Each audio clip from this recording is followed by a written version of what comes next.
How to change text-to-speech language on CapCut. Let's get started. Launch your CapCut. Now click on New Project, or also you can open any of the video from your existing project. After you open it, now at the bottom you're going to find an option. Navigate to the option of text. Now click on the option of Add Text. Now go ahead and type in the text that you want to convert to the speech. After you type in the text, you can select the font.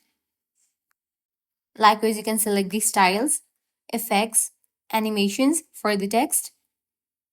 Once we're done with editing the text, now I can adjust the time frame for the text. And after you do that, just click on the text. Once you have selected the text, at the bottom you're going to find an option. Click on the option Text to Speech. With that, different sound options will appear. Select any of it. For the speech as well, you can adjust the time. Now I can play the video and listen to the sound. So this way you can easily change text-to-speech language on CapCut. By following the same steps, you can easily change any text-to-speech on CapCut.